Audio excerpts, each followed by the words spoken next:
Welcome to the Realizations Podcast. I'm Andrea Gordon, your host, and I'm excited to explore the world of real estate with you. In a world where perceptions often overshadow reality, Realizations seeks to redefine what it means to be a realtor. Join me as we peel back the layers of the industry, uncovering inspiring stories and celebrating the good in real estate. Whether you're a homeowner, a fellow realtor, or simply curious, this podcast is for you. Welcome to Realizations, where perceptions meet reality. Let's dive right in. Welcome, everybody, to Realizations, the podcast that I host. My name is Andrea Gordon, and I'm super excited today to have Ariel Tirosh with me. He's in New York City. He's with Douglas Elliman, and he's an incredibly wonderful resource to talk to about new development and having a team. Welcome to the show. Thank you so much for coming today. I really appreciate it. Thanks for having me, Andrea. It's nice to collaborate with the West Coast. So I think it's a little for you guys, and I'm happy to be here. And let's start this conversation. All right. Quick introduction about myself. As you mentioned, I am with Douglas Elliman, and I specialize in new development, especially envisioning, designing, marketing, and selling new development in New York City, mainly in the Manhattan. And I have a team here at Douglas Elliman. And so it's a very interesting time to be in business nationwide, but specifically in New York. That's wonderful. How many people on your team? 5. 12. Very good. 5 is the immediate team. And then in each site, we have the sometimes sales director or admin on site. So these are the extensions to the team. That's cool. When did you develop your team, out of curiosity? I've been in business well over 20 years. So we've been going strong for a long time. Most excellent. Yeah, and what brought you to new development in particular? First of all, I'm a Capricorn. I'm a logical kind of guy. My feet are on the ground. Developers are mostly rational. They're serial. It's a very calculated and reasonable and logical field that I'm personally attracted to. It's a long-term, very long-term relationship with regular buyers and sellers, which we do as a byproduct, a good byproduct of our business. You have some buyers, some sellers that are not completely rational, not completely linear in their behavior. So when we deal with developments, it's that. And then the second thing, which is the most exciting thing, is that we have a part in shaping the skyline of such a wonderful city as Manhattan. Our input is from the day the developer is looking at the deal, before even engaging negotiation, all the way through design phase, with the architects, the layouts, the finishes, and then eventually the marketing, the pricing, and the sales. So it's a long process, but very much enjoy it. And are these all residential, or are some of them office buildings? We specialize only in condominium, so condominium development and conversions. So This is strictly the residential portion of it. Okay. I love New York. I grew up there. We moved to New York. My dad taught at Cal here in Berkeley. And then when I was 9 years old, he unfortunately passed away and we moved to New York City. So I actually grew up in Manhattan, first at 75th and Riverside Drive. And then we moved to the Dorchester at 68th Street and Broadway. So I'm very familiar. And when you are working on this new development, how do you find the developers that you're working with? I know it's been a long process and by now you know everyone, but when you were first starting out, how did you get into that part of the business? Because it's one that people here ask about all the time too. You know what? It's the classic story. The 4 or 5 unit project, one client that you do well by. And so our philosophy is we invest in our clients heavily, not always looking outward, but mostly in whoever we got on our Rolodex, if you may. It's an old word. I was using it any longer, but that's the idea. And then I started with one client, with one project with leftover units in tough time of the market, 2008, where I started really getting into new development. And then it became another 5 units, and then 24 units, 36, 38 units, 55 units. And now we are fortunate enough to run projects upward of 191 units. But that's really the beginning. You start small, you learn the business, you do the best you can for your clients, and being creative is a key in that kind of field. And then slowly you grow into that. So you mentioned that in 2008, this started really taking off for you. That's a very interesting thing for me because that was, of course, economic downturn when we were looking at all kinds of banks failing, foreclosures, REOs, all of that. And yet you had clients that had the foresight to be building at that point in time. How were they getting funded and who were these people? Actually, the clients were not capable at that time. So what they say, never waste a good crisis. That's exactly what happened. I love that. Never waste a good crisis. We were struggling to make stuff happen in a time where the market just in New York, one day took a nosedive and it was terrible. And it went through their 1, 2, 3 brokers. Some of them they fire maybe for a good reason. Some of them not. Some of them couldn't just produce in this very crazy time in the market. So I guess timing was on my side, and also I was prepared. My first venture into new development happened when I bought an apartment in the early 2000s from the related company, which still today is probably the most iconic development company privately held in the US. Related company is just everything, the execution and the way, the culture of that organization is still a very intriguing, and I admire that kind of philosophy of theirs. And then basically you work with a client to try and make a deal. Every deal is a very big deal. And that time where activity, I think, dropped by 50%. So I think the 50% that remained on the table was leftovers from previous contracts that people didn't walk away. And then and through my network, a lot of the people that I know, I'm Israeli born. So I here in my late 20s. And a lot of these people were active here in development in the city. And so the connections that I made were sometimes through that network, but also through work that I've done and done well. And I like to do business with someone who has proven record, as we know, for better or worse. If you have a good track record, you sell, you execute well. And I didn't do it alone. At Douglas Elliman, we have a development department. So they are my backup. I'm the spearhead of this big organization. And so it's a nice band to play music with, if you may. Very cool. Okay. But also, like, how did you find your way to Douglas Elliman? Think about that. When I came here, I was working in small agencies, rental in the first, which is the greatest school, by the way, rental agency, strictly rental. And then I moved into another company. I stayed there for a while. Didn't get much there, unfortunately. I figured there's got to be more to it because I saw there are people who were doing great business and very successful, but also very smart people.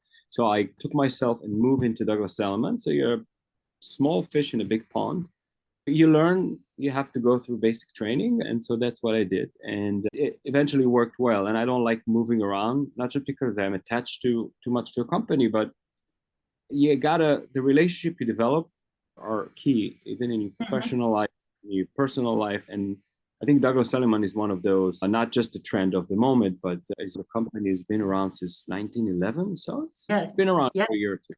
Yes, very cool. Okay. So take me through a process that you might be involved with in the development of a new building. So you say you were involved with even the design phase of it. What is the timeline for the work that you do? So when the building they're conceptualizing it, are you already brought on at that point? Yeah, from the very beginning, we are part of, first of all, we have to give preliminary information to the developer about pricing and what's to expect, how much investment they need to make, what kind of level of finishes they expect to invest in that specific market, wherever it is in the city. So as soon as they're very often, even while still negotiating the purchase of the land or the property, we are brought in and starting to work on the planning of the project. And that includes unit mix, unit sizes, amenities, finishes, etc. And so basically we start with the design documents and then it goes to construction document. But I would say once your plans are approved and you try to get in foundations before, it's a separate submission. So you try to start digging in before you get the final plans, if that kind of works well. The plans can take from anywhere up to a year, sometimes 6 to 8 months. And then from that time on, the minimum would be 2 years in construction. Very often it lasts much longer. All developers will tell you 18 months will be done, but it's hardly ever the case. I would say on an average, a project would take 3 to 4 years. Eventually, that's what happens. And then in good times, you come to market off plans. And when the market slows down, or like some markets we experienced here in the last few years, people want to see the building. They want to see the building done, preferably finished. And so I see some projects right now in New York selling off plans, very specific projects, but it's slowly coming back. Okay. And when you get, let's say you've just finished the development of a building and there are like 25 units in the building, do you have a sales office that you put into the ground floor of that building? How do you handle that? It depends on the project. When it's a large project, you do a sales office, you have the sales experience. Sometimes it's even easier selling the dream rather than the actual product, just because it's a nice experience. And I think Miami is one of the best places for that kind of selling the dream. Their sales galleries are out of this world, even compared to Manhattan. If you have a sizable project and you have time, you work off of a sales office. Sometimes it's not a large project, or you're close to completion, you'll do a model apartment and some experiential display in the building itself. I think fundamental of this is also where you are in the cycle of the market. What is your vision for what's coming? So if you're creating something right now, it will come to market probably in 2-3 years. So you need to try to be smart about what is that you're seeing going forward. And that's the challenging but very exciting process. Now, right now, we're in a very special time because we're in the eye of the storm still. The storm from COVID didn't stop there, right? And I'm sure you guys see that over there as well. And so we came out of COVID. We have a series of mayors that had different impact on the city. So everybody know that Giuliani came in New York, and then the golden era of 12 years of Bloomberg was probably the most amazing time for New York City. And then Mayor de Blasio came, 2 terms, not great, if I may, just my personal opinion. And then Mayor Adams, we're still looking for him because he's Has he been arrested yet? What's going on with him? We're looking to see his impact because he's out there, but we don't feel it yet. So we want to know what's happening with the city, because the city had and has its challenges. It's a major metropolitan. The population dropped. I think 2020 was 8.7. Now it's sub 8 million people. Right. And that these people, a lot of them moved to Florida.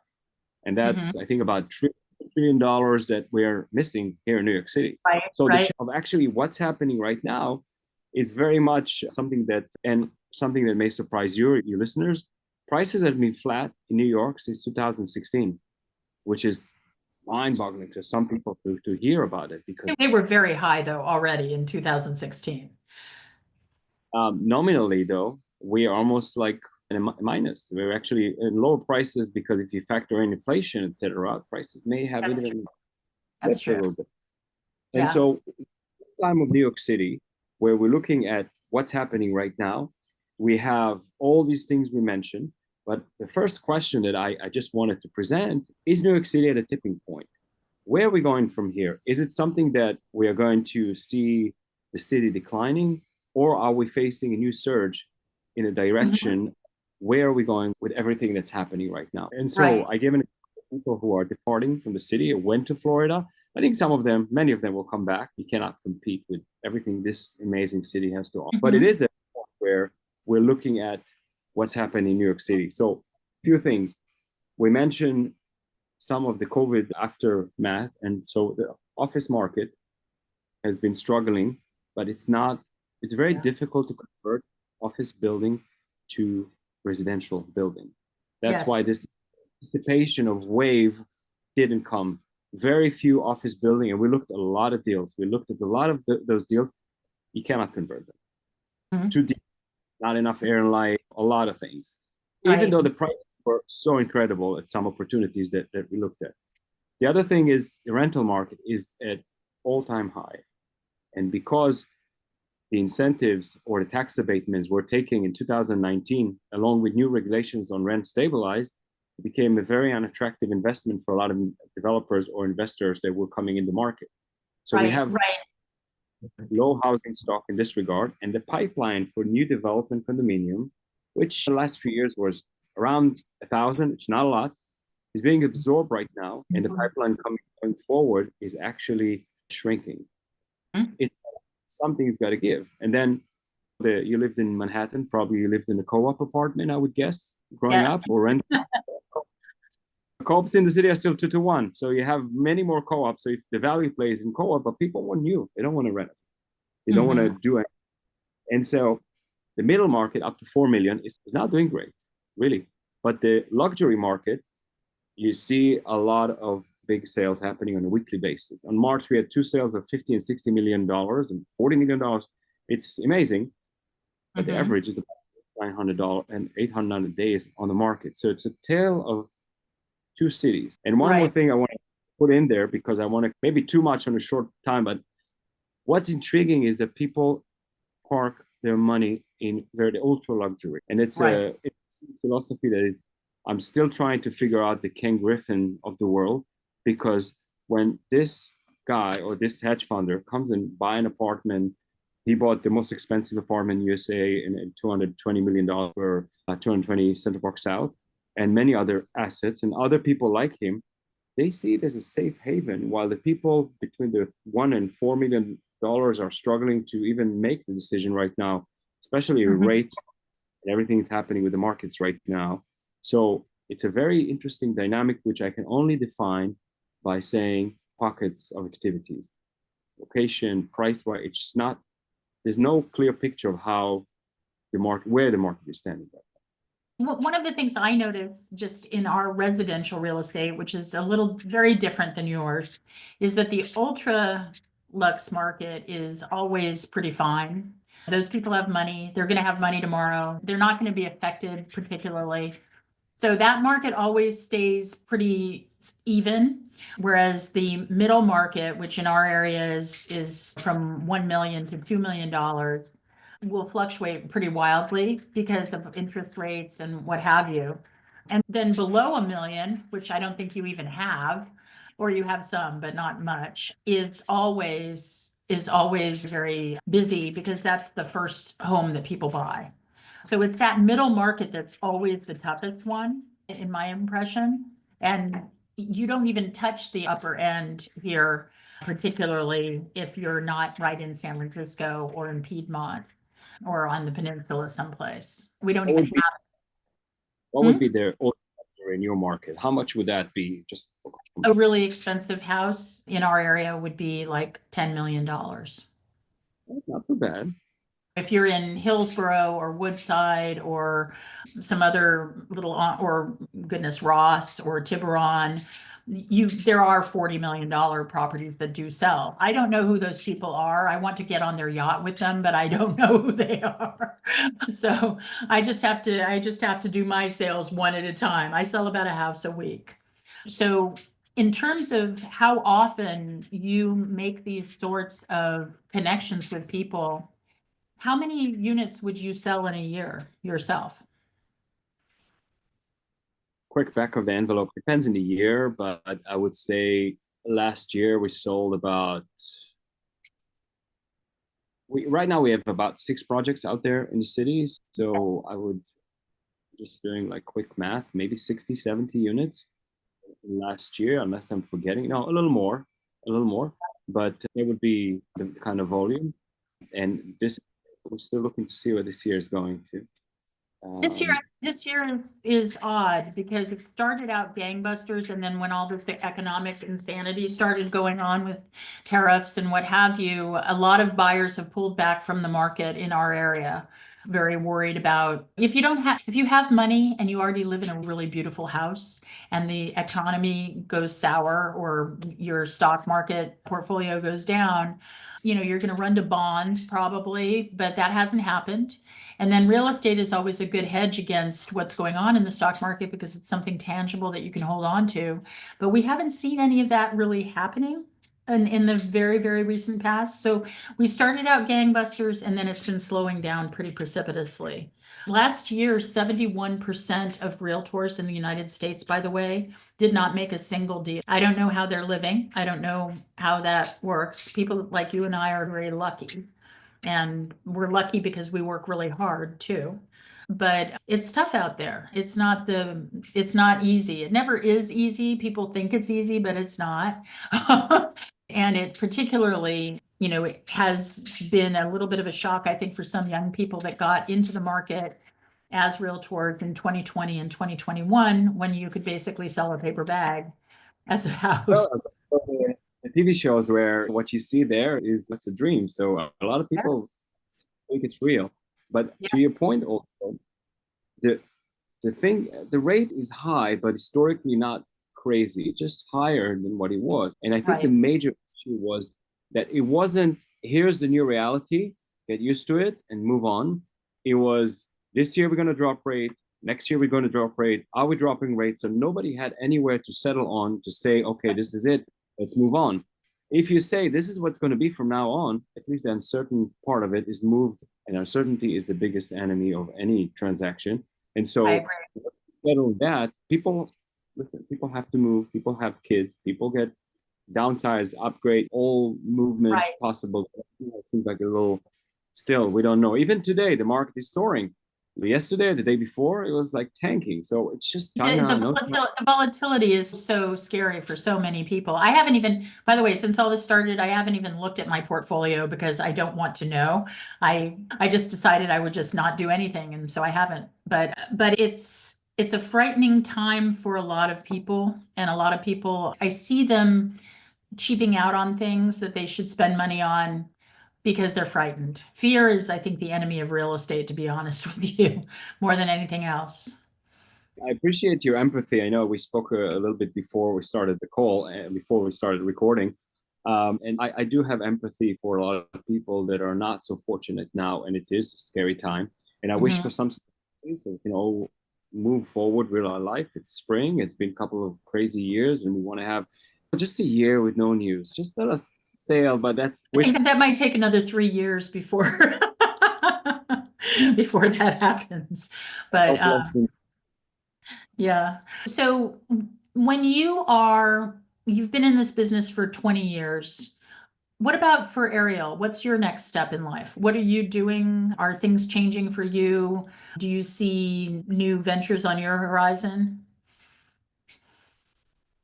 I don't know how much time we have. I have a lot of that, but mostly I think my main focus right now is try to make something out of the insane amount of data that's thrown our way, and how we can incorporate AI to our any business.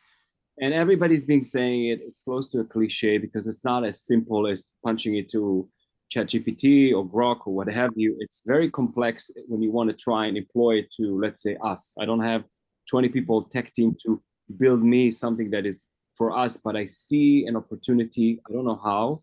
So I spend some time in reading and learning as much as I can with that. And you said yourself, we're incredibly busy and we are pulled in many directions. And my immediate goal is actually reduce the amount of things that I do and be a little more focused if that's possible. And I'm watching closely, I'm watching the markets here in New York, the market in Florida, and just generally what's happening globally.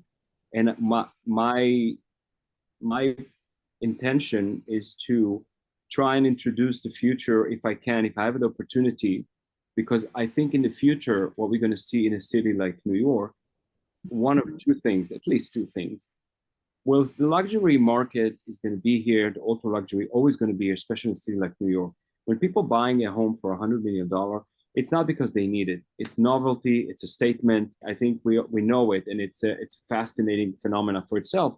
But for the people that are regular people that come to New Mhm. York to live here, I believe that in the future we'll see mega size buildings with smaller units and large, huge space for amenity. So essentially, what you have is a small apartment, a lot of shared space, amenities, and that will be, I think, or I'm imagining for many years now, the new standard of living. Because Mhm. because the square footage is smaller, you pay less for it, and the monthly maintenance, which in New York, taxes and carrying charges are extremely high. And Right. also, the tendency, maybe in the era where we all get disconnected by our phones, is to create spaces that are for people to interact, to be Mhm. together, to maintain spaces. So it's not enough for a developer to prepare a space and leave it. You need to maintain it. But how do we bring people especially a city like New York, and it could be a lonely city, to interact in those buildings, to be a community rather than just living next to your neighbor and never talk to. So that's what I would like to see. That's happening. I was just laughing because when we lived in the Dorchester, we lived there for years and years, and I never knew my neighbors on my floor, on the 29th floor. Anyway, Ariel, you have been an incredible guest. Thank you so much. I would love to get to know you better over time. And if people want to find you and your services, where can they find you? Just Google me, Ariel Tirosh. Thank you so much for having me on. We just can't really scrape the surface, but it was a pleasure getting a little bit of your perspective from the West Coast. And I hope to be in touch soon. I would love that. And I would love to check in with you. I'd love to get an update on new development in New York on a regular basis. It would be wonderful. Thanks so much. Take good care. Bye.